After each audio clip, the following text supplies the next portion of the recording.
ओम नारायण नारायण नारायण नारायण। सब मित्रों को राम राम। सबका स्वागत है दोस्तों, कैसे हैं आप सब। तो दोस्तों, पिछले 8-10 दिनों में आपने सोशल मीडिया पर कहीं ना कहीं पर सिटीजन विजिलेंटे इस फिल्म के बारे में सुना ही होगा। जब से इलॉन मस्क ने इस पूरी की पूरी फिल्म को अपने एक्स के हैंडल पर शेयर किया था, ये कह करके कि 2 दिन तक 48 घंटों तक वे वहाँ पर इसे रखने वाले हैं, उसके बाद से ही सब जगह पर इसके बारे में चर्चा होनी शुरू हो गई। भारत के जितने भी बड़े बड़े मीडिया हाउस है उन्होंने भी इस फिल्म के बारे में कवर किया, आर्टिकल्स पर आर्टिकल्स लिखे गए। जर्मनी में वहाँ के सेंसर बोर्ड ने इस फिल्म को सर्टिफिकेट देने से मना कर दिया, जर्मनी में इसे बैन कर दिया गया। उसके बाद में ही इलॉन मस्क ने इसे अपने एक्स के हैंडल पर शेयर किया और फिर सब जगह पर, चाहे सोशल मीडिया के सामान्य यूज़र्स हो या बड़े बड़े मीडिया हाउस हो, सब ने इस फिल्म के बारे में चर्चा की हुई है। और सबसे बड़ा आश्चर्य मुझे तो इस बात का हुआ कि चलो जो यूट्यूबर्स है वो इस फिल्म के बारे में चर्चा करें, वो तो समझ में आता है, ट्रेंडिंग टॉपिक है तो सब बात करेंगे ही, परंतु सामान्य लोग भी इस फिल्म के बारे में बड़े बड़े पैराग्राफ लिख रहे हैं। मैंने फेसबुक आदि पर देखा, भाई इतनी लंबी चौड़ी चर्चा इस फिल्म के बारे में हो रही है। उससे भी बड़ा आश्चर्य मुझे इस बात का हुआ कि भारत के लोगों को अचानक से वेस्टर्न सिविलाइजेशन की बड़ी चिंता होने लग गई है। देखिए, इस फिल्म में जो बात दिखाई है, एक नाबालिग बच्ची के साथ में जो दुष्कर्म, जो अवैध घुसपैठिए हैं उनके द्वारा किया गया है, उसके बाद में जो मुख्य पात्र है वो कानून को अपने हाथ में लेकर के न्याय दे रहा है किसी के भी साथ। और विशेषतः जब बात स्त्री की होती है, महिलाओं की होती है, नाबालिग बच्ची की होती है, ऑब्वियसली ये बहुत बहुत ज़्यादा दुखद है और सबको इसके बारे में चिंता व्यक्त करनी चाहिए। मैं उसकी बात नहीं कर रहा, बात है भारत के लोगों को वेस्टर्न सिविलाइजेशन की चिंता होने लग गई है। ये देख करके मुझे थोड़ा आश्चर्य हुआ, कैसा क्या हो गया अचानक से भारत के सभी लोगों को वेस्टर्न सिविलाइजेशन की चिंता होने लग गई है कि देखो देखो यहाँ पर ये यूरोपियन कंट्री पहले कैसे थी, अब ये किसी थर्ड वर्ल्ड कंट्री की तरह बन गई है। देखो देखो पेरिस ऐसा था, देखो देखो ये यूरोपियन कंट्री से थी, वो वैसी थी, वगैरह वगैरह। इस प्रकार के वीडियोज़ वगैरह शेयर करके, बड़े बड़े लेख लिख करके चिंता व्यक्त की जा रही है। ये थोड़ा सा मेरे लिए आश्चर्य की बात हुई कि ऐसा क्या हो गया अचानक से। और मैं कुछ बहुत महत्वपूर्ण बातें आज आपको इस वीडियो के माध्यम से बताने वाला हूं। आप सब मित्रों से प्रार्थना है, प्लीज़ कृपया करके इस वीडियो को आप अंत तक अवश्य देखना, एक लाइन भी इसकी मिस मत करना और इसे अपने सभी मित्र परिवार के साथ में शेयर करना, वीडियो को अधिक से अधिक लाइक करना। कम से कम आज के हमारे इस वीडियो पर 5000 लाइक्स आने ही चाहिए। चलिए इस फिल्म के राइटर, डायरेक्टर और को प्रोड्यूसर है उवे बोल, साथ में ही उनके ही प्रोडक्शन हाउस इवेंट फिल्म के द्वारा इसे प्रोड्यूस किया गया है। इवेंट फिल्म के साथ में एक बोरवेल फिल्म भी है, वो कहाँ की है, किसकी है पता नहीं, मुझे उसके बारे में कुछ ज़्यादा जानकारी मिली नहीं, परंतु इवेंट फिल्म उवे बोल की ही है और उसके द्वारा ही इसे प्रोड्यूस किया गया है। उवे बोल एक जर्मन फिल्म मेकर है, तो हम इसे एक जर्मन फिल्म कह सकते हैं क्योंकि राइटर, डायरेक्टर, प्रोड्यूसर एक जर्मन फिल्म मेकर ही है। हालांकि फिल्म की शूटिंग क्रोशिया में हुई है और जो मुख्य एक्टर है आर्मी हैमर, वो एक अमेरिकन एक्टर है, तो फिर भी एक सामान्य, टेक्निकली हम इसे एक जर्मन फिल्म कह सकते हैं। एक क्विवेर डिस्ट्रीब्यूशन करके अमेरिका और कनाडा की एक प्रोडक्शन कंपनी है, उनके द्वारा इसके अधिकतर राइट्स परचेस किए गए हैं। ठीक है, ये मुख्यतः फिल्म के बारे में जानकारी हो गई। अब थोड़ा सा कहानी के बारे में बात करते हैं। आर्मी हैमर ने इसमें माइकल सैंडर्स की भूमिका निभाई है, जो पहले यूएस मिलिट्री में था, सैन्य पृष्ठभूमि है उसकी। पिता का real estate business European countries में रहा है। यहाँ पर किस यूरोप की सिटी में कहानी स्थित है ये मेंशन नहीं किया गया। हालांकि फिल्म की शूटिंग क्रोशिया में अवश्य हुई है, पर एक अननेम्ड यूरोपियन सिटी इन्होंने दिखाई है। वहाँ पर माइकल सैंडर्स के पिता का एक बहुत बड़ा रियल एस्टेट बिजनेस था, लगभग 3500 यूनिट्स है वहाँ पर, कुछ ऐसे रेंट पर देने के लिए सोशल हाउसिंग यूनिट्स उसे कहा गया है, 3500 है। तो वही बिजनेस वगैरह देखने के लिए माइकल सैंडर्स वहाँ पर आया हुआ है और जो वहाँ की अथॉरिटीज़ है, टैक्स अथॉरिटीज़, वो कुछ चेक वगैरह कर रही है। ये जो हाउसिंग यूनिट्स है उसको लेकर के कुछ जाँच भी चल रही है। ये जो 3500 यूनिट्स है, इनमें से 10% यूनिट्स का रेंट नहीं आता हर महीने। इसको लेकर के अपने ही ऑफिस के एक व्यक्ति के साथ में माइकल सैंडर्स को एक सीन में चर्चा भी करते हुए दिखाया है।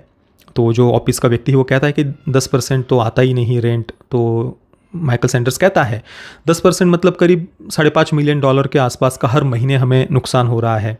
ये तो गलत बात है, तुरंत उन लोगों को वहाँ से बाहर निकालो जो भी रेंट नहीं दे रहे हैं। तो ऑफिस वाला व्यक्ति, जो भी उसका मैनेजर है, जो भी होगा, वो बताता है कि कम से कम 3 महीने हमें वेट करना पड़ता है। 3 महीने तक अगर रेंट नहीं आता तो उसके बाद में 4 हफ्तों तक फिर हम नोटिस वगैरह वो कुछ भेज सकते हैं, फिर कोर्ट के पास हम जा सकते हैं, फिर कोर्ट से 7 महीने लगभग लग जाते हैं, उसके बाद में फिर उनको हम बाहर निकाल सकते हैं। कोर्ट के ऑर्डर आने में 7 महीने लग जाते हैं। तो फिर माइकल सैंडर्स कहता है कि इसका मतलब किसी को अगर रेंट नहीं देना है, फ्री में रहना है, तो 7 महीनों तक वो रह सकता है। तो ऑफिस का मैनेजर कहता है कि हाँ, अगर आप ऐसा ही कहना चाहते हो तो कह सकते हो। तो माइकल सैंडर्स कहता है कि इसको दूसरा किस प्रकार से कह सकते हैं हम, ऐसा ही तो है ना। फिर चर्चा करते करते पता चलता है कि जो भी यूरोपियन सिटी है वहाँ की जो गवर्नमेंट है वो इनके जो हाउसिंग यूनिट्स है उसके कुछ घर जो अवैध घुसपैठिए हैं, इमिग्रेंट्स हैं, उनको देना चाहती है रहने के लिए। माइकल मना कर देता है कि ना, ऐसे तो हम सरकार को ऐसे ही थोड़ी ना कब्जा करने देंगे। हम जो खाली यूनिट्स पड़े हुए हैं उनको जल्द से जल्द रेंट पर दो, कुछ मार्ग निकालो यहाँ पर। वो स्वयं भी यहाँ पर केवल वैकेशन के लिए आया हुआ है, ये कह करके आया है। और ऑफिस का मैनेजर कहता है कि यहाँ की गवर्नमेंट तो आपको रेड कारपेट बिछा करके सिटीजनशिप दे देगी, आप उसके लिए अप्लाई करो। पर माइकल प्राउडली कहता है कि मैं एक अमेरिकी नागरिक हूँ और यहाँ पर जस्ट मैं एक एक्सटेंडेड वेकेशन के लिए आया हुआ हूँ। हमारे जो लॉयर्स होंगे वो इसमें से कुछ ना कुछ मार्ग निकाल लेंगे, देखो क्या कर सकते हो। और जो 10% वाली बात है उसको जल्द से जल्द सॉल्व करो। साथ में ही उसके पिता के बारे में भी उल्लेख मिलता है कि वो वहाँ पर आते रहते थे। ऑफिस का मैनेजर कहता है कि आपके पिता की याद आती है, वो यहाँ पर आते थे। हालांकि माइकल सैंडर्स कहता है कि मुझे अपने पिता के बारे में ज़्यादा कुछ पता नहीं है। माँ की जब मृत्यु हो गई उसके बाद में पिता ने मुझे बोर्डिंग स्कूल में डाल दिया था, साल में केवल 2 बार मैं उन्हें देखता था। पिता के साथ में मैं शिकार के लिए नहीं जा पाया, इसका माइकल सैंडर्स को दुख है। वेस्टर्न क्रिश्चियन कंजर्वेटिव्स, मतलब अधिकतर वेस्टर्न कंट्रीज में हंटिंग लीगल है और वो उसको सेलिब्रेट करते हैं। वेस्टर्न क्रिश्चियन कंजर्वेटिव्स वो इसके अपनी दिनचर्या का, मतलब एक जीवन का, लाइफस्टाइल का एक हिस्सा मानते हैं कि हमें अपने बच्चों को हंटिंग सिखानी है, उनमें पुरुषत्व जगाना है, विशेषतः लड़कों को, उन्हें हमें शिकार के लिए लेकर के जाना है। मैं कुछ बहुत महत्वपूर्ण बातें आगे आपको बताने वाला हूँ, इसे मिस मत करना, वीडियो को आगे पूरा का पूरा अवश्य देखना। तो शिकार के लिए नहीं जा पाया, इसका उसे थोड़ा दुख है। उसका जो मिलिट्री करियर है उस पर उसे बहुत गर्व है। ये सब बातें हमें उस चर्चा से सुनने को मिलती है। साथ में ही एक वेश्यालय का भी सीन उसे दिखाया है। वहाँ पर वो जस्ट कैजुअली जाता है, एक वैश्या के साथ में शारीरिक संबंध बना रहा है, वो भी बहुत एग्रेसिवली बनाते हुए उसको दिखाया है। और चेहरे पर जैसे कि वो बहुत प्राउडली वो बात कर रहा है, इस प्रकार से उसके पोहरे चेहरे का एक्सप्रेशन उस सीन में दिखा रहे हैं। और वो शारीरिक संबंध जो भी वैश्या के साथ में बना रहा है उस समय भी वो कितना दक्ष है। वहाँ पर ऊपर देखता है कि देखो यहाँ पर फफूंदी जमी हुई है दीवारों के ऊपर, तो तुरंत वो रुकता है, वैश्या को कहता है कि ये क्या है, ये फफूंदी क्यों जमी हुई है। यहाँ पर जो भी कस्टमर आते हैं, तुम्हारे पास क्लाइंट आते हैं, वो शारीरिक संबंध बनाने के बाद में जब नहाने के लिए जाते हैं तो तुम खिड़कियाँ वगैरह खुली नहीं करती क्या, तो भाप जम जाती है, उस कारण से फफूंदी वगैरह जम गई है। तो वेश्या कहती है कि तुमको इससे क्या लेना देना। तो माइकल कहता है कि ये मेरी जगह है, मैं ओन करता हूँ इस जगह को। तो वेश्या कहती है कि सच में? फिर कहती है कि क्या फिर मुझे वो पैसे नहीं मिलेंगे? माइकल कहता है कि नहीं, वो तो तुमने अपना जॉब किया है, तुमको बिल्कुल पैसे मिलेंगे। और उसके बाद में फिर वो शारीरिक संबंध बनाना जो अधूरा रह गया था वो उस बात को पूरा कर रहा है। और वेश्या ने पहले ही कहा था कि एक्स्ट्रा किसी पोजीशन में अगर तुम मेरे साथ शारीरिक संबंध बनाते हो तो जो भी 30 पता नहीं कौन से करेंसी में बात हुई थी, जो भी करेंसी हो वो एक्स्ट्रा तुम्हें 30 बक्स वगैरह कुछ ऐसे देने पड़ेंगे। तो वो भी माइकल उसे देता है कि चलो तुम अपनी जॉब कर रही हो, ये मैं तुम्हारा क्लाइंट हूँ। और बड़े प्राउडली वो वहाँ पर आता है, शारीरिक संबंध बनाता है, कर्तव्य दक्ष ये दिखाने के लिए उसको वो पूरा फफूंदी वगैरह की उसे चिंता होती है, वो बात भी उसे वो दिखा रहा है। और जो ऑफिस वाला सीन था ना 3,500 यूनिट वाला, उसके माध्यम से भी वो कैसे कर्तव्य दक्ष है, थोड़ा सा भी बिजनेस में लॉस हो रहा है तो उसकी उसे कैसे चिंता हो रही है, यही बात वो वहाँ पर दिखा रहे थे। वैश्यालय वाला जो सीन है वहाँ पर केवल कर्तव्य दक्ष होने की बात नहीं, उसके माध्यम से एक और महत्वपूर्ण बात फिल्म कहती है कि जो वेस्टर्न क्रिश्चियन कंजर्वेटिव्स है, आप उनके अगर वीडियोस वगैरह देखेंगे सोशल मीडिया के ऊपर, इवन वहाँ की कंजर्वेटिव महिलाओं के भी वीडियोस देखेंगे जो अपने आप को ट्रेड वाइफ्स वगैरह कहती है, आप कभी ध्यान से सुनना, वे लिटरली ये बात कहते हैं कि देखो जो पुरुष होता है वो घर की जिम्मेदारी ले रहा है तो हाई टेस्टोस्टेरोन होता है, तो एक स्त्री को अपने पुरुष के सामने कैसे सबमिसिव होना चाहिए, उसको कैसे शारीरिक सुख देना एक पत्नी का कर्तव्य है, और अगर पत्नी ऐसा नहीं करती है तो वो तुम्हें छोड़ करके चला जाएगा। ये बातें स्वयं वहाँ की ट्रेडिशनल पत्नियाँ, महिलाएं कहती है। आपको कानों पर विश्वास नहीं हो रहा होगा, ये वीडियो देखिए। You are with a real man, this is what happens. Number 1, he isn't always available for you because he has priorities. You are not the center of his universe, honey. I'm sorry. And number 8, He needs sex all the time. Yes, girl. Men who are ambitious, driven, and goal-oriented have high amounts of testosterone. So be ready to give it to him all of the time, or be ready to be replaced fast. Good men don't bend over backwards for you. They're building, and they're busy building a life worth having. And if you can't handle that, then stop wishing for it because you're not ready for it. इसी creator का एक और video मैंने आपको इससे पहले दिखाया था, दो दीवाने शहरे के रिव्यू में। तो केवल ये एक क्रिएटर की बात नहीं है, आपको एक मैं और नाम बताता हूँ। एक एशले लीमा करके क्रिएटर है जो मास्टर क्लास एक प्रोग्राम वगैरह बेचती है। कई सारे उसके शॉर्ट्स वीडियोस वगैरह आपको उसके यूट्यूब चैनल पर मिल जाएंगे, एशले लीमा करके। तो एक पत्नी को कैसे ट्रेडिशनल होना चाहिए, सबमिसिव होना चाहिए पति के सामने, पति को सर्व करना उसका कैसे कर्तव्य है, ये मास्टर क्लास वो बेचती है कि सुखी जीवन अगर एक स्त्री को जीना है तो उसे अपने पति के सामने सबमिसिव होना चाहिए, उसको सर्व करना चाहिए। एशले लीमा के अधिकतर वीडियोस आप सोशल मीडिया पर अगर यूट्यूब पर उसके चैनल पर जाकर के देखोगे तो वो कपड़ों को संवार रही होती है, बर्तन सेट वगैरह या मांजते हुए उसको वीडियो बनाती है, या फिर सब्जी बनाते हुए वीडियो बनाती है, घर के काम करते हुए अधिकतर वो वीडियोस बनाती है। ये आप उसके चैनल पर जाकर के देखना, और वो क्या कहती है सुनना कभी जाकर के, आप कई सारे वीडियोस वगैरह आपको मिल जाएंगे। और वो मास्टर क्लास ये जो पूरा प्रोग्राम बेचती है कि देखो मैं आपको सुखी जीवन जीना है तो एक ट्रेडिशनल पत्नी कैसे बनना चाहिए वो मैं आपको सिखाऊंगी। और ये कोई एक दो क्रिएटर्स की बात नहीं है, आपको ऐसे सैकड़ों क्रिएटर्स लिटरली आपको विश्वास नहीं हो रहा होगा पर मिल जाएंगे। तो वहाँ पर वेस्ट का पुरुषत्व की तरफ और एक स्त्रीत्व की तरफ, एक नारी की तरफ, एक स्त्री को कैसे होना चाहिए, पुरुष का पुरुषत्व क्या होता है, इसकी तरफ देखने का वेस्ट का दृष्टिकोण बहुत अलग है भारत की अपेक्षा। हमारी सभ्यता में संयम को सबसे ज़्यादा महत्व दिया जाता है, और वेस्टर्न कंट्रीज़ में अगर आप स्कूल में हो तुम अगर वर्जिन हो तो तुम मूर्ख हो। वर्जिन शब्द को किसी गाली की तरह बना करके रख दिया है। और भारत में उसी जगह पर गुरुकुल के पूरे शिक्षा काल को ब्रह्मचर्याश्रम कहा है, गुरुकुल के शिक्षा के काल को ब्रह्मचर्याश्रम कहा है। और दूसरी तरफ वेस्ट में पुरुषत्व का अर्थ ही यही है कि तुमने कितनी लड़कियों के साथ में शारीरिक संबंध बनाए हैं, नहीं बनाए तो वर्जिन शब्द को एक गाली बना करके रख दिया है। अधिकतर सेक्स कॉमेडीज हो वगैरह, कैसे टीनेज ड्रामाज वगैरह में वर्जिन शब्द को गाली की तरह ही प्रेजेंट किया जाता है। तो पुरुषत्व की तरफ देखने का वेस्ट का दृष्टिकोण पूरी तरीके से अलग है। और यहाँ पर माइकल सैंडर्स को वही देखो, वो वहाँ पर गया हुआ है, जस्ट क्लाइंट बन करके गया वो वेश्या के पास में, तब भी वो कर्तव्य दक्ष है। उसके चेहरे पर पूरा प्राउड फीलिंग वे उस समय दिखा रहे हैं। कई लोग मैंने सोशल मीडिया पर देखा कि देखो वैश्यालय वाले सीन का कोई सेंस नहीं था। सेंस बिल्कुल था, वो दिखा रहे हैं भैया कि देखो हम ऐसे हैं, हमारा पुरुषत्व की तरफ देखने का दृष्टिकोण ऐसा है। चलो वैश्यालय वाला भी सीन हो गया।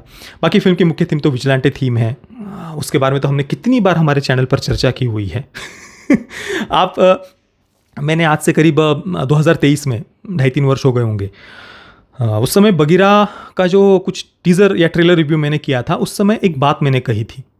ये उस वीडियो की छोटी सी क्लिप आप देखिए। भाई कोई वामपंथी अगर विजिलेंटे बनता है तो राष्ट्रवादियों के गले घोटेगा। तो आपको लग रहा हो कि यार ऐसा थोड़ी ना होता है, पर देखिए ये तो ऑलरेडी बन चुका है। भवेश जोशी में हमने देखा ना, राष्ट्रवादी विचारधारा के लोग कैसे देश के लिए सबसे बड़ा खतरा है, ये उन्होंने दिखाई दिया था ना भवेश जोशी के माध्यम से। तो ये हो गई लेफ्ट की विचारधारा की विजिलेंटे थ्रिलर फिल्म में कोई राष्ट्रवादी जो भारत माता की जय बोल रहा हो, जो बड़े ही अपने संस्कृति अपने कल्चर पर जिसको गर्व हो, वो इस प्रकार से मास्क पहनकर टुकड़े टुकड़े गैंग के विरुद्ध निकल पड़े। वामपंथियों की दवाई उन्हें ही पिलाने की आवश्यकता है। बड़ा मास्क पहनकर क्रांति लाने की इन्हें बड़ी आदत है ना। तो मैं तो चाहता हूं कि किसी तो राष्ट्रवादी फिल्म मेकर कोई क्रिएटिविटी दिखाए। हिम्मत करो भाई, दिखाओ, वामपंथियों को उनकी ही दवाई पिलाओ, तब उनको पता चलेगा रिवॉल्यूशन। और ये केवल 2.5-3 वर्ष पहले मैंने कही थी ऐसी बात नहीं है। आपको हमारे आज से 7-8-9 वर्ष पहले के वीडियोस भी मिल जाएंगे, 2017-18 के। उस समय मैंने जब विजिलेंटे फिल्मों के बारे में चर्चा की थी, सुपर हीरो फिल्मों के बारे में मैं जब चर्चा करता था, तो उसमें विजिलेंटे थीम के बारे में कई बार बात की हुई है। और जो मैंने बगीरा के टीज़र या ट्रेलर रिव्यू में कहा था ना कि वामपंथियों को विजिलेंटे थीम की फिल्में बड़ी पसंद है। मास्क पहन करके अनार्की, अराजकता फैलाना, कानून को अपने हाथ में लेकर के सिस्टम को उखाड़ फेंकने की बातें। वी फॉर वेंडेटा उदाहरण है ना हमारे सामने। पूरी तरीके से लेफ्टिस्ट कम्युनिस्ट विचारधारा की फिल्में वामपंथियों ने बहुत उस फिल्म को सेलिब्रेट भी किया था। वी फॉर वेंडेटा में क्या दिखाया है कि एक निकटवर्ती भविष्य में एक टोटलिटेरियन गवर्नमेंट, फांसीवादी सरकार अमेरिका में आ जाती है, जो माइनॉरिटीज़ के ऊपर अत्याचार कर रही है। माइनॉरिटीज़ के ऊपर अत्याचार दिखाने के लिए मुस्लिम्स के ऊपर वो कैसे अत्याचार कर रही है ये दिखाया। उन्हें उनकी रिलीजियस बुक भी नहीं रखने दी जा रही मुस्लिम समुदाय को। एक पूरी तरीके से फांसीवादी सरकार ये दिखा रहे हैं। और फिर इसके विरुद्ध वी वी फॉर वेंडेटा का वी सुपर हीरो आवाज़ उठा रहा है विजिलेंटे बन के, और वो पूरी संसद को बम से उड़ा दे रहा है। और भी बहुत सारी बातें, आप हमारा वी फॉर वेंडेटा का रिव्यू देखना। तो विजिलेंटे फिल्म्स तो वामपंथियों को सबसे ज़्यादा पसंद है, जहाँ पर वो देश की सेना, देश की पुलिस प्रशासन, सिस्टम, इन सब को मारना, काटना, उखाड़ फेंकना, बम फोड़ना, इन बातों को तो सबसे ज़्यादा सेलिब्रेट कौन करता है? वामपंथी ही करते हैं। तो मैंने ऐसे ही 2.5-3 वर्ष पहले उस वीडियो में कहा था कि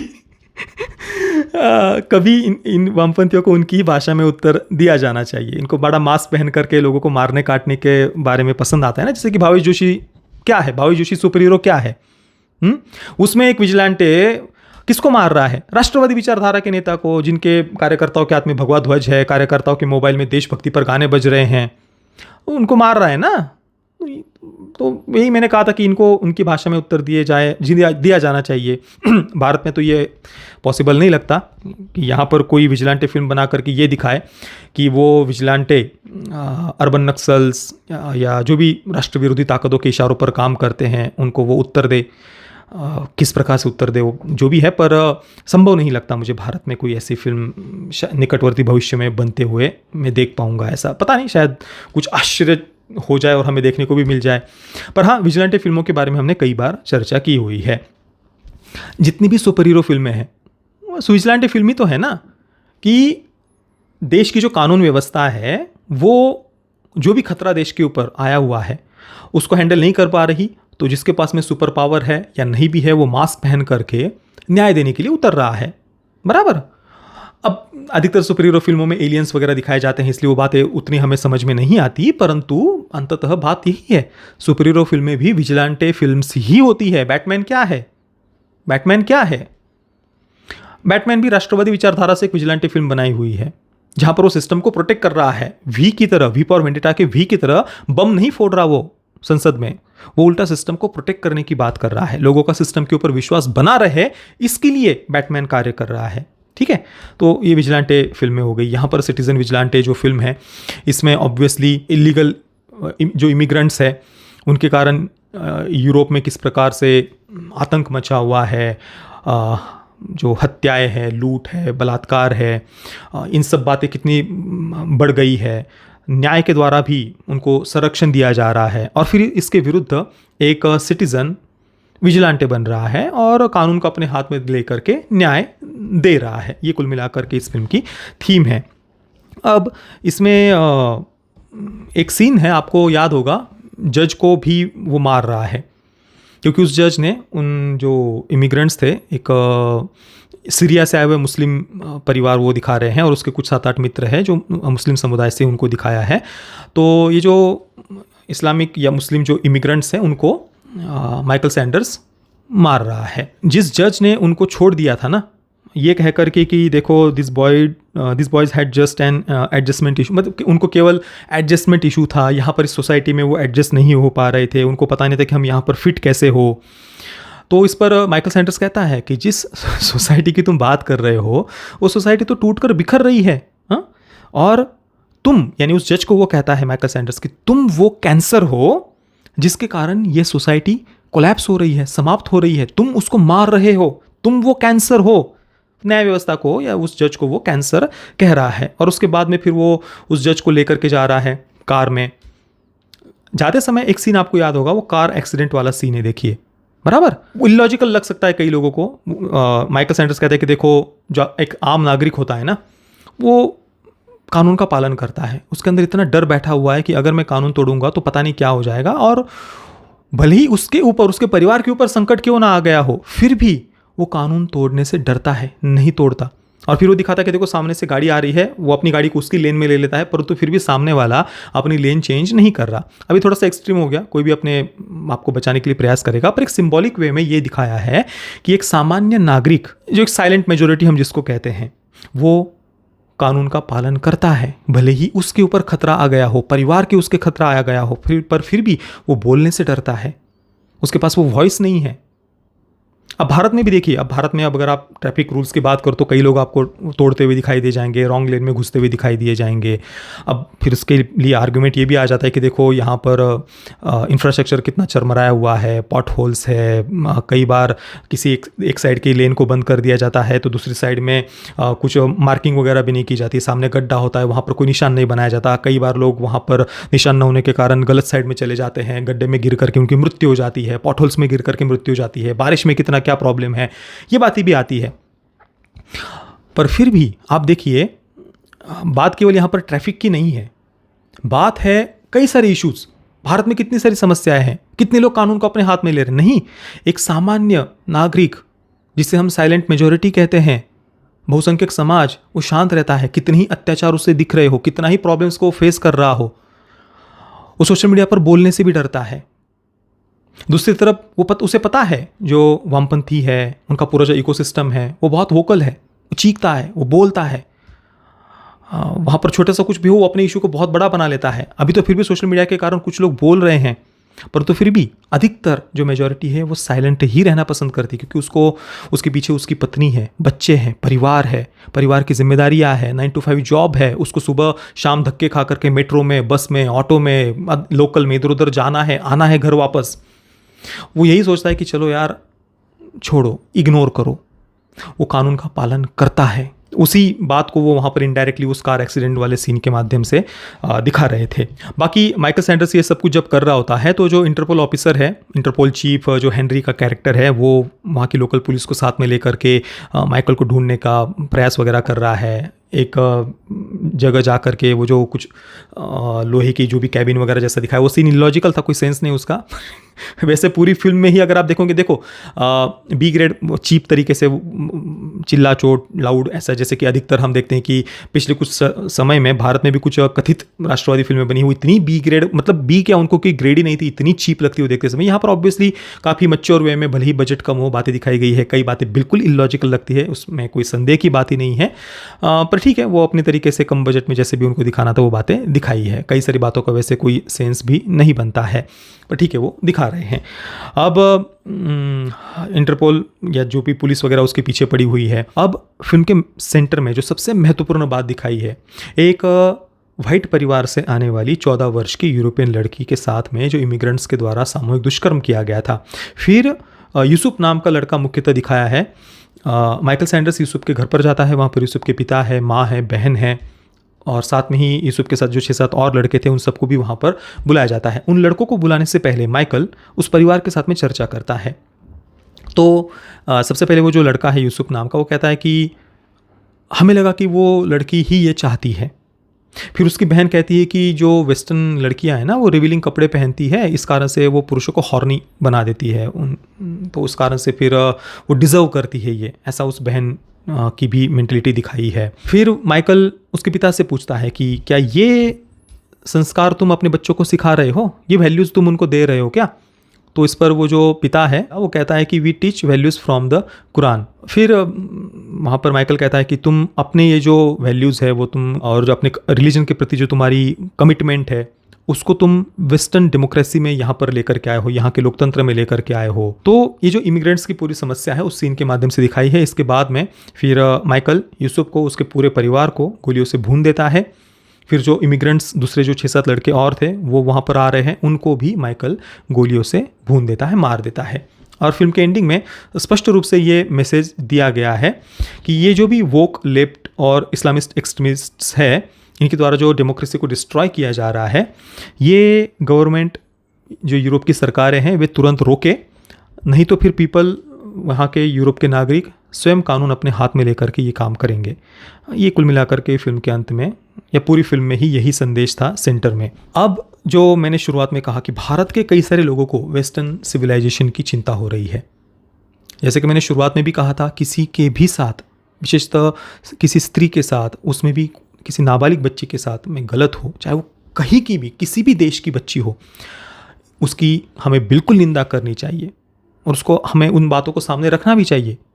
परंतु यहाँ पर वेस्टर्न सिविलाइजेशन की चिंता जो हमारे देश के कई लोगों को हो रही है, उसको लेकर के मुझे थोड़ा सा आश्चर्य हुआ, क्योंकि हमारे देश में कितनी सारी समस्याएं हैं, उसको लेकर के हम ज़्यादा बात नहीं करते, या फिर कई सारी बातें ऐसी भी है जो कभी हमारे सामने आती भी नहीं। हमारे देश में हमारे पास कितने ऐसे फिल्म मेकर्स हैं जो इन समस्याओं को सामने रखे, इन प्रॉब्लम्स को सामने रखे। अच्छा, वो प्रॉब्लम सामने रखने के लिए पता तो होनी चाहिए ना। हमने कई सारी बातों को इतना अंधेरे में रखा हुआ है, उन प्रॉब्लम्स के बारे में हम चर्चा तक नहीं कर सकते। कई सारी बातें ऐसी है। अब मैं कुछ उदाहरण आपको देता हूँ। वेस्टर्न वर्ल्ड की, वेस्टर्न सिविलाइजेशन की चिंता कई लोगों को हो रही है ना। कुछ फिल्मों के हम उदाहरण लेते हैं, जैसे कि 2008 में आई हुई रैम्बो 4 फिल्म आप लीजिए, सिल्वेस्टर स्टेलोन की। रैम्बो की पूरी सीरीज का हमने रिव्यू किया हुआ है, देखना आप, उसमें भी मैंने इसके बारे में चर्चा की थी। 2008 में रैम्बो 4 आती है। रैम्बो 3 के लगभग 20 वर्षों के बाद में रैम्बो 3 1988 में आई थी।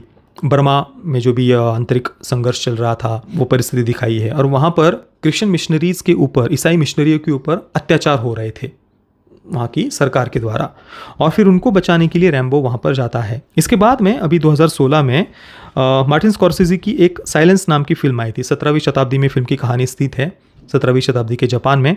और फिल्म में बताया गया है कि तब की जो जापान की जो भी सत्ता थी, राजसत्ता, वो ईसाई मिशनरियों के ऊपर कितने अत्याचार करती थी। ईसाई मिशनरीज तो वहाँ पर जस्ट अपने रिलीजन का प्रचार प्रसार करने के लिए गए थे, पर जापान की जो उस समय की राजसत्ता थी वो बहुत अत्याचारी थी। और फिर यहाँ पर जो 2 और जेसुइट्स पादरी है, ये जो 2 जेसुइट पादरी है, उन्हें पता चलता है कि क्रिस्टोफर फेरेरा ने अपना रिलीजन छोड़ दिया है, तो उनको बिल्कुल विश्वास नहीं होता कि ये संभव ही नहीं है कि वे अपने रिलीजन को, क्रिश्चियनिटी को छोड़ दे।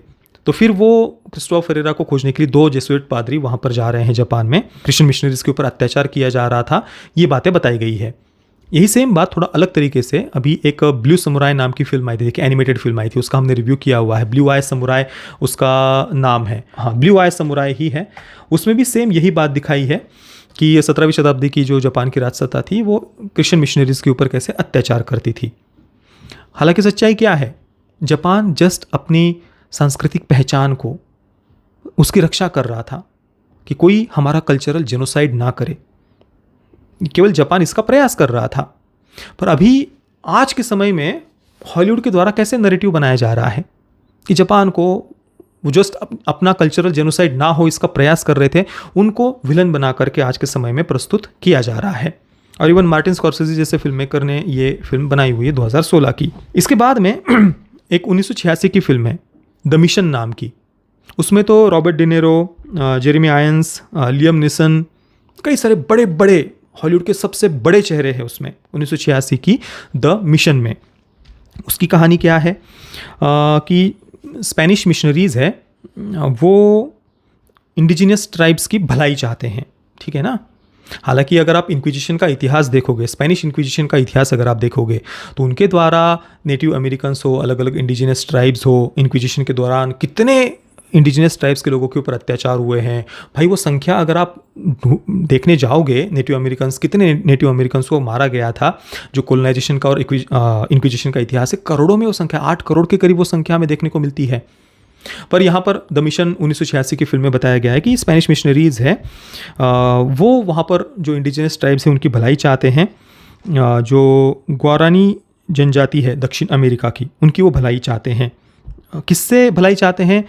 पोर्तुगीज़ और स्पेनिश जो कॉलोनाइजर्स है उनसे वो बचा रहे हैं। कौन बचा रहा है? Spanish missionaries. हालांकि इतिहास में अगर आप देखोगे, ऑब्वियसली जो कॉलोनाइजर्स थे, जो चाहे वो स्पेनिश हो या पोर्तुगीज़ हो, मिशनरीज तो उनके साथ में ही रहते थे, उनके साथ में ही काम करते थे। भारत में भी जो पोर्तुगीज़ आक्रमणकारी आए थे, मिशनरीज तो उनके साथ में ही थे ना।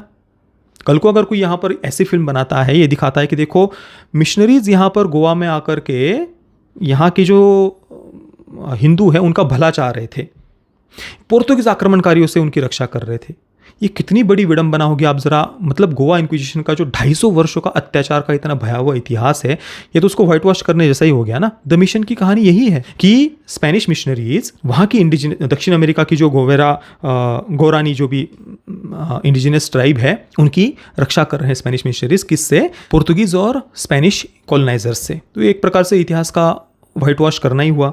इतना ही नहीं, आगे और सुनिए आप। एक 2005 की फिल्म है एंड ऑफ द स्पीयर, जैसा कि इसका नाम है भाले का अंत, एंड ऑफ द स्पीयर, ठीक है ना। क्या कहानी है इसकी 2005 में आई हुई फिल्म की?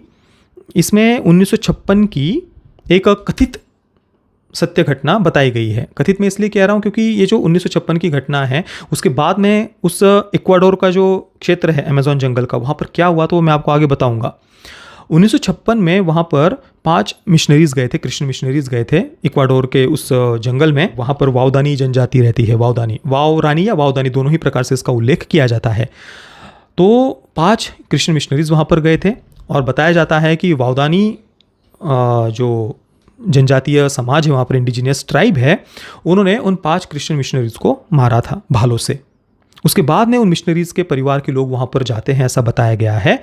और वो पैसे फिर कैसे वावदानी जनजातीय समाज को सिविलाइज्ड बनाते हैं, कैसे फिर वहाँ पर वावदानी जनजातीय समाज के लोग कन्वर्ट होते हैं, ये बात वहाँ पर दिखाई है। कब की घटना बताई जाती है? 1956 की। अब 1956 के बाद में क्या हुआ? 1956 के बाद में ये जो इक्वाडोर का क्षेत्र था वावदानी जनजातीय समाज का, वहाँ पर 1956 के तुरंत बाद में 1960 से पहले ही वहाँ पर कच्चे तेल की खोज हो जाती है, वहाँ पर इंफ्रास्ट्रक्चर डेवलप हो जाता है, कच्चे तेल के लाने ले जाने के लिए रास्ते वगैरह बनाए जाते हैं, कच्चे तेल की ड्रिलिंग वहाँ पर शुरू हो जाती है 1960 से पहले ही। 1956 में ये बातें बताई जाती है कि मिशनरीज वहाँ पर गए थे, उन पर हमला हुआ वावदानी जनजातीय समाज के द्वारा, और उसके तुरंत बाद में वहाँ पर कच्चा तेल भी खोजा जाता है, औद्योगिकरण वहाँ शुरू हो जाता है, इंडस्ट्रियलाइजेशन वहाँ पर शुरू हो जाता है, कच्चे तेल को वहाँ से ड्रिल किया जाता है। ये जो इक्वाडोर है आज दक्षिण अमेरिका का सबसे प्रमुख कच्चे तेल का उत्पादक क्षेत्र है। वहाँ पर कुछ खदानें भी फिर खदान का काम भी वहाँ पर शुरू हुआ। केवल कच्चे तेल मिला ऐसे ही नहीं, सोने की खदान भी वहाँ पर है। इल्लीगल माइनिंग भी वहाँ पर आज हो रही है, सरकार के द्वारा भी हो रही है। और इक्वाडोर तो सबसे प्रमुख कच्चे तेल का उत्पादक क्षेत्र भी है। वहाँ का यासुनी नेशनल पार्क है, वहाँ पर यासुनी नेशनल पार्क इक्वाडोर के अमेज़न के जंगल में ही, बहुत दुनिया का सबसे घना जंगल ही अमेज़न को कहा जाता है। वहाँ पर एक यासुनी नेशनल पार्क है। वहाँ पर अभी हाल ही में एक और जगह पर ऑयल की ड्रिलिंग शुरू हुई है। आप जस्ट गूगल पर जाइए और इक्वाडोर में ऑयल ड्रिलिंग कब शुरू हुई, ऑयल ड्रिलिंग का इतिहास क्या है इक्वाडोर का, तो आपको तुरंत पूरी की पूरी जानकारी मिल जाएगी। इसकी तुलना थोड़ा सा आप इससे करिए, जो सेंटिनल आइलैंड है अंडमान निकोबार में, बराबर, जहाँ पर सेंटिनलीज जनजाति रहती है। अभी 2018 में वहाँ पर एक अमेरिकी मिशनरी गया था, जॉन एलन चाओ, बराबर ना। ये जॉन एलन जब वहाँ पर गया कन्वर्ट करने के लिए सेंटिनलीज जनजातीय समाज के पास में, तो उन्होंने उस पर हमला किया था, बराबर। पर भारत सरकार ने जो सेंटिनल आइलैंड है उसमें हम हस्तक्षेप नहीं करेंगे, इवन उसकी बॉडी भी वापस नहीं लाएगी। तो उसी प्रकार से वावरानी जो जनजातीय समाज है वो भी अपनी रक्षा कर रहे होंगे, या फिर इसके पीछे ये जो ऑयल ड्रिलिंग कंपनीज वगैरह है, हो सकता है कि उनका कुछ षड्यंत्र हो, पता नहीं। अब होने के लिए तो बहुत सारी बातें मन में आती है। तो ये इस पर 2005 में एंड ऑफ स्पीयर नाम की फिल्म आई थी, जिसमें वही मिशनरियों पर होने वाले अत्याचार दूसरे देशों में जो वहाँ पर जस्ट कन्वर्ट करने के लिए गए थे या प्रचार प्रसार करने के लिए गए थे, उनको कैसे अत्याचार का शिकार होना पड़ता है, ये बात बताई गई है। और ये केवल रैम्बो हो, साइलेंस हो, द मिशन हो, एंड ऑफ स्पीयर हो, ऐसे कोई 3-4 फिल्मों की बातें नहीं है। हॉलीवुड में ऐसी फिल्मों की भरमार है ऐसी फिल्मों की, जहाँ पर यही बताया जाता है कि पूरी दुनिया में मिशनरीज के ऊपर कैसे अत्याचार होते हैं और दूसरी सभ्यता के लोग कैसे अनसिविलाइज्ड है, पेगन कल्चर्स को दरिंदा बर्बर दिखाने वाली तो कई सारी फिल्में बनी हुई है। अपोकलिप्टो उदाहरण है, माया सभ्यता को मेल गिब्सन ने कैसे दिखाया था। बाकी पेगन कल्चर्स को नकारात्मक रूप में दिखाने वाली तो ढेर सारा कंटेंट है, वाइकिंग्स सीरीज से लेकर के फिर वो अपोकलिप्टो से लेकर के कई सारे उदाहरण मैंने हमेशा से दिए हुए हैं। और आज भी पेगन कल्चर्स को समाप्त करने को वेस्टर्न कंजर्वेटिव्स सेलिब्रेट करते हैं। बड़े बड़े वहाँ के मेन स्ट्रीम डायरेक्टर्स हो, एक्टर्स हो, वैसी फिल्में बनाते हैं। ये मैंने क्यों बताया कि भारत में कई लोगों को वेस्टर्न सिविलाइजेशन की चिंता हो रही है। भैया, वो अपनी सिविलाइजेशन को प्रमोट करने के लिए पहले से ही बहुत सजग है, आपको हमें चिंता करने की आवश्यकता नहीं है। हम किस बात की चिंता कर रहे हैं? हमारे देश में परिस्थिति क्या है? हमारी संस्कृति के बारे में हम प्रचार प्रसार के लिए हमारे देश में कोई एक सिंगल फिल्म मेकर है क्या ऐसा कि जो ये दिखाए कि हिंदू संतों के सेवा कार्य क्या है? जबकि हमारे हिंदू संतों के सेवा कार्य उससे हजार नहीं लाख गुना ज्यादा है, लाख गुना ज्यादा है। एक संत के लाख गुना ज्यादा सेवा कार्य है। और कितने सारे संतों के ऊपर भारत में ही मिशनरियों के द्वारा विदेशी फंडिंग से काम करने वाले कई सारी मिशनरीज, एनजीओज वगैरह, उनके द्वारा कई सारे संतों को फंसाया जाता है। हमारे देश में उन संतों के ऊपर होने वाले अत्याचार को दिखाने वाली फिल्में नहीं बनती। उन निर्दोष संतों को और ज्यादा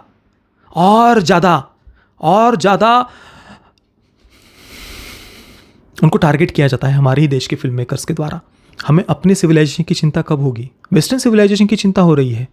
अरे वो बहुत सजग है भैया, वहाँ के main stream film makers, main stream actors आज भी वो पेगन कल्चर्स को समाप्त करने को सेलिब्रेट करते हैं। आज भी हर वर्ष हैलोवीन से पहले हैलोवीन को प्रमोट करने वाली कितनी ही फिल्में और वेब सीरीज बनती है। हर वर्ष क्रिसमस से पहले अनगिनत फिल्में और वेब सीरीज बनाई जाती है हॉलीवुड के द्वारा और दूसरे वेस्टर्न कंट्रीज के द्वारा। हमारे देश में फिल्म इंडस्ट्री का इतिहास 100 वर्षों से ज़्यादा का है। कितनी फिल्में हमने दिवाली को, होली को, नवरात्रि को प्रमोट करने के लिए, जन्माष्टमी को, रामनवमी को प्रमोट करने के लिए, शिवरात्रि को प्रमोट करने के लिए बनाई। कितनी फिल्में पुराने समय की 60-70 के दशक से पहले की शायद कुछ आपको मिल भी जाएंगी। आज हम क्या कर रहे हैं, हमारे सेलिब्रिटीज क्या कर रहे हैं? अभी तो फिर भी पिछले 5-6 वर्षों में मुंह बंद कर लिया इन लोगों ने, नहीं तो हर समय हर त्योहार पर हिंदू संस्कृति का विरोध करते थे, हर त्योहार का मजाक उड़ाते थे। हमें अपनी सिविलाइजेशन की चिंता कब होगी? हमारे संतों को जो टारगेट किया जाता है मिशनरियों के द्वारा, उसकी हमें चिंता कब होगी? जिस वेस्टर्न सिविलाइजेशन की चिंता आज भारत के कई लोगों को हो रही है, उनके द्वारा किन एनजीओज को फंड किया जाता है, किन संस्थाओं को फंड किया जाता है, वो संस्थाएं भारत में क्या करती है? मैं कुछ नाम आपको बताता हूं। पिछले कुछ 3-4 वर्षों में ही कुछ ऐसी ही संस्थाएं हैं, 4-5 वर्षों में पिछले, उनका FCRA लाइसेंस भारत सरकार ने कैंसिल किया है। एक तो एमनेस्टी इंडिया, धुरंधर फिल्म को टारगेट करते समय ध्रुव राठी ने एमनेस्टी और ग्रीन पीस का नाम लिया था। एमनेस्टी एक ब्रिटिश संस्था है, विश्व भर में उसके ऑफिसेस वगैरह है, पर मुख्यतः लंदन में ब्रिटिश संस्था है, लंदन में उनका मुख्य ऑफिस है एमनेस्टी का। भारत में उसको राष्ट्रीय जो भी अर्बन नक्सलियों को सपोर्ट करना और भी कई सारी राष्ट्रीय विरोधी गतिविधियाँ वगैरह, फंड्स का दुरुपयोग वगैरह, उसको बैन कर दिया है एमनेस्टी इंटरनेशनल इंडिया को भारत में। उसके बाद में ग्रीन पीस है, पर्यावरण की रक्षा के नाम पर यहाँ पर कई सारे डेवलपमेंट प्रोजेक्ट्स जो जस्ट हमारे जनजातीय समाज के भाई बहनों तक मूलभूत सुविधाएं पहुंचाने वाले प्रोजेक्ट्स भी होते हैं ना, उनको तक ये कथित पर्यावरणवादी संगठन विरोध करते हैं उन डेवलपमेंट प्रोजेक्ट्स का। वेस्ट में मैंने आपको बताया ना, वे हंटिंग को सेलिब्रेट करते हैं। अपने बच्चों को हंटिंग में लेकर के जाना एक वहां पर लाइफस्टाइल का हिस्सा है। पर्यावरण को एक्सप्लॉइट वो खुलकर करते हैं। अभी मैंने बताया ना आपको, वो तो दक्षिण अमेरिका का उदाहरण था। अभी हॉलीवुड की वो killing of the flower moons I, Osage tribe को उसमें दिखाया था। ओसेज ट्राइब की जमीन पर वहां पर कच्चा तेल मिला था। क्या किया अमेरिकी सरकार ने? वहां पर उस कच्चे तेल को ड्रिल किया। ड्रिल बेबी ड्रिल, अभी ट्रंप ने भी कहा था ना। तो सेलिब्रेट करते हैं नेचर को एक्सप्लॉइट करने को, क्योंकि उनको पता है कि पूरे विश्व में हमको अपनी मोनोपोली बना करके रखनी है। इंडस्ट्रियलाइजेशन, अपने पूंजीवाद को सेलिब्रेट करते हैं। जो कंक्रीट के जंगल, जो इंफ्रास्ट्रक्चर, जो टेक्नोलॉजी, जो डेवलपमेंट आपको दिखती है ना वेस्टर्न वर्ल्ड में, वो कैसे है? भारत में हमको चाहिए वही कंक्रीट के जंगल, वही इंफ्रास्ट्रक्चर, पर पॉलिसी चाहिए सोशलिस्ट, कम्युनिस्ट। वेस्टर्न वर्ल्ड क्या कर रहा है? वो सेलिब्रेट करता है अपने पूंजीवाद को। फिर ये वो लोग वामपंथी वही चाइना का उदाहरण लेकर के आ जाते हैं। भाई चाइना एक कैपिटलिस्ट कंट्री जहां पर कम्युनिस्ट शासन है, वहां पर लोगों को बंधुआ मजदूर बना करके काम कराया जाता है। उनके पास में कोई आवाज उठाने की ताकत नहीं है। पूरी दुनिया में आज चाइना लिथियम बैटरी वगैरह वो सप्लाई कर रहा है। कहां से आ रहा है लिथियम? क्या चाइना के पास में जादुई छड़ी से बना रहे हैं? ऑब्वियसली खदानों से ही निकाल रहे होंगे। वहां पर कोई उन खदानों का विरोध करने के लिए कोई वहां पर खड़ा हो सकता है एक एक्टिविस्ट, दूसरे दिन कहाँ गायब हो जाएगा पता भी नहीं चलेगा वो। भारत में कहीं पर कोई डेवलपमेंट प्रोजेक्ट हो, या पर कहीं पर कोई खदान हो, उसके बारे में फिल्में कैसी बनाई जाती है? पिछले 10 वर्षों में ही जो तमिल फिल्म इंडस्ट्री की फिल्में हैं, अधिकतर फिल्में उठा करके देख लीजिए, क्या थीम उनमें देखने को मिलेगी। कई सारी बॉलीवुड की भी फिल्में हैं और भी कई सारी फिल्में जिनमें नक्सलियों को किस प्रकार से ग्लोरीफाई किया जाता है, ये बता करके कि नक्सली पर्यावरण की रक्षा करते हैं। तो चाइना जनता है अपनी मोनोपोली कैसे बना करके रखनी है, हमें पूरी दुनिया में बैटरी सप्लाई करनी है, तो दूसरे देशों में कैसे हमें किन लोगों को फंड करके वहाँ आपका डेवलपमेंट प्रोजेक्ट रोकना है अपनी मोनोपोली बना करके रखने के लिए। वेस्टर्न वर्ल्ड भी वही करता है।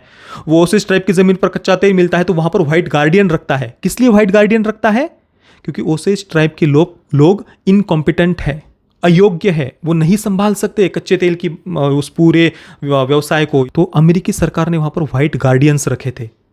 उन व्हाइट गार्डियंस ने क्या किया? वहाँ पर ओसिस ट्राइब के लोगों पर अत्याचार किए, वहाँ के कई सारे ओसिस ट्राइब के लोगों को मारा, और भी क्या क्या अत्याचार किए होंगे आप जस्ट इमेजिन करके देख लीजिए उन व्हाइट गार्डियंस के द्वारा ओसिस ट्राइब के पुरुषों पर, महिलाओं पर। 1920 के समय की घटना है ये, जब व्हाइट गार्डियंस के द्वारा लगातार ओसिस ट्राइब के लोगों को मारा जा रहा था।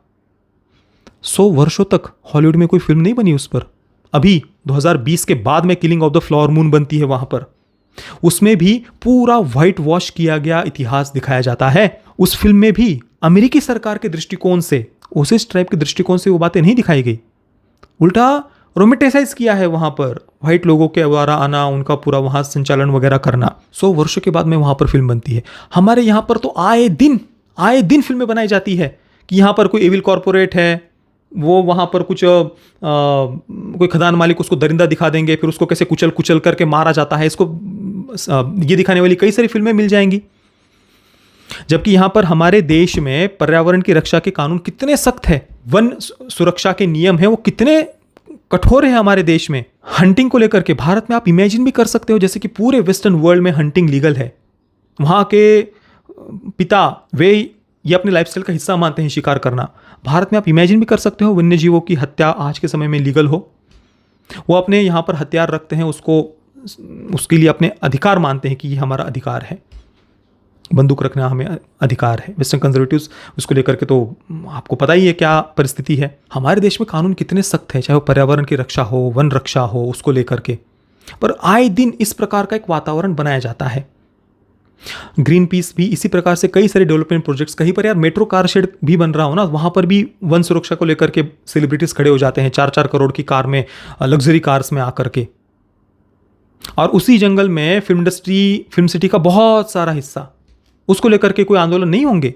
पर हाँ, एक मेट्रो कार शेड प्रोजेक्ट बनेगा तो वहाँ तुरंत पर्यावरणवादी खड़े हो जाते हैं। देश भर में ऐसे अनगिनत उदाहरण देखने को मिल जाएंगे जहाँ पर सिस्टमैटिक वे में फॉरेन फंडिंग से काम करने वाले मिशनरीज आदि कई सारे डेवलपमेंट प्रोजेक्ट्स को रोकते हैं और विदेशी ताकतें अपनी मोनोपोली बना करके रखने के लिए मार्केट में कई दूसरे देश सामने ना आ जाए, तो वहाँ पर इस प्रकार से एक प्रकार से आधुनिक युग का कॉलोनाइजेशन ही तो है ना ये, जो ऐसे एनजीओज के माध्यम से कराया जाता है, चाहे वो ग्रीन पीस हो या एमनेस्टी इंटरनेशनल इंडिया वगैरह, जिनको भारत में अभी बैन कर दिया गया है। सिटीजन विजिलेंटे जो इमिग्रेंट्स है ना, घुसपैठिए है ना, उनके कारण वेस्टर्न वर्ल्ड में क्या क्राइम्स हो रहे हैं वो दिखाती है। बराबर हमारे देश में कई सारे ऐसे एनजीओज है, संस्थाएं हैं जिनको बाहर से भी फंडिंग आती है।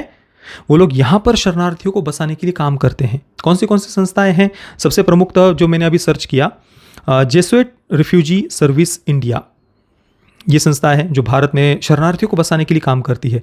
ये जेसुइट रिफ्यूजी सर्विस इंडिया का संचालन कौन करता है? सोसाइटी ऑफ जीसस, जिनको जेसुइट्स सोसाइटी भी कहा जाता है। सोसाइटी ऑफ जीसस की स्थापना कब हुई थी? 1540 में हुई थी, पेरिस फ्रांस में। कैथोलिक चर्च का ही एक संगठन है, बराबर, सोसाइटी ऑफ जीसस। 1540 में इसकी स्थापना होती है। भारत में सोसाइटी ऑफ जीसस यानी जेसुइट्स सोसाइटी कब आती है? 1542 में, पोर्तुगीज आक्रमणकारियों के साथ में। उसके बाद में फिर गोवा इंक्विजिशन का इतिहास वगैरह वो सब हमें पता ही है। जो सेंट जेवियर थे वो भी एक समर्पित सदस्य थे सोसाइटी ऑफ जीसस के, ये भी हमें पढ़ने को मिलता है। तो इसी सोसाइटी ऑफ जीसस के द्वारा ये जेसुइट रिफ्यूजी सर्विस इंडिया जो शरणार्थियों के लिए काम करती है वो भारत में काम करती है। इसके अलावा ये जो जेसुइट सोसाइटी है इनका एक रिसर्च इंस्टीट्यूट भी है जिसका नाम है इंडियन सोशल इंस्टीट्यूट, जिसकी स्थापना 1951 में हुई थी। ये जो इंडियन सोशल इंस्टीट्यूट है इसका भी FCRA लाइसेंस अभी हाल ही में रद्द हुआ है। और ये जो इंडियन सोशल इंस्टीट्यूट है इसके बेंगलुरु के डायरेक्टर थे फादर स्टैन स्वामी, जिस फादर स्टैन स्वामी को राष्ट्र विरोधी गतिविधियों में, आतंकवाद में जेल में डाला गया था। फादर स्टैन स्वामी को वो इसी जेसुइट्स सोसाइटी के सदस्य थे, फादर स्टैन स्वामी। तो ऐसे जेसुइट्स सोसाइटी के द्वारा भारत में शरणार्थियों को बसाने के लिए, उनकी मदद करने के लिए जेसुइट्स रिफ्यूजी सर्विस इंडिया ये संस्था चलाई जाती है, संचालित की जाती है। इसके अलावा जो एमनेस्टी इंटरनेशनल इंडिया के बारे में मैंने आपको बताया, ग्रीन पीस के बारे में मैंने आपको बताया, इन पर लगे हुए आरोपों को ज़रा आप सर्च करना। अर्बन नक्सलियों का समर्थन करना, बाकी फंडिंग वगैरह को लेकर के भी कितने सारे आरोप लगे हैं। यही नहीं, इसी एमनेस्टी इंटरनेशनल इंडिया के द्वारा भारत के कुछ राज्यों में जो धर्मांतरण विरोधी कानून लाया गया था, तो हमें पता ही है कि बाहर से फॉरेन फंडिंग से काम करने वाले मिशनरीज आदि वे किस प्रकार से छल कपट आदि से, या बहुत सारा हिंदू विरोधी बातें वगैरह भी, हमें कई सारे वीडियोज़ वगैरह भी अवेलेबल है। तो जो ये धर्मांतरण विरोधी कानून है उसका भी एमनेस्टी इंटरनेशनल इंडिया ने विरोध किया था। एक प्रकार से मतलब ऐसा लगता है जैसे स्वतंत्रता के बाद में भी आधुनिक युग में, जिन्हें western world third world country कहता है, भारत जैसे डेवलपिंग देश, उनको दबा करके रखने के लिए इस प्रकार की अंतर्राष्ट्रीय संस्थाओं के द्वारा वेस्टर्न वर्ल्ड अपनी राजनीति खेलता है, यही लगता है मुझे तो एटलीस्ट। बाकी सबके अपने देखने के दृष्टिकोण हो सकते हैं। पर जो मैंने देखा ना सिटीजन विजिलेंटे फिल्म के रिलीज़ के बाद में, कई लोगों को वेस्टर्न सिविलाइजेशन की चिंता हो रही है। भैया वो लोग बहुत सजग है अपनी सिविलाइजेशन को लेकर के। वो लोग तो खुलकर फेमिनिज्म का भी विरोध करते हैं, जो बातें उनको प्रमोट करनी है वो खुलकर बोलते भी है, करते भी है, फिल्में भी बनाते हैं, वहाँ के main stream film makers, directors आदि। हम क्या कर रहे हैं? हमारे देश में हमने कितनी फिल्में बनाई हमारे संतों के सेवा कार्यों को दिखाने के लिए, या उनके ऊपर किस प्रकार से विदेशों में उन्हें टारगेट किया जाता है ये दिखाने के लिए। और बाहर वेस्टर्न कंजर्वेटिव्स हिंदू संस्कृति को पैगन कल्चर कहकर हिंदू देव देवताओं के बारे में कितनी अभद्र बातें कहते हैं, वो सब तो छोड़ ही दीजिए।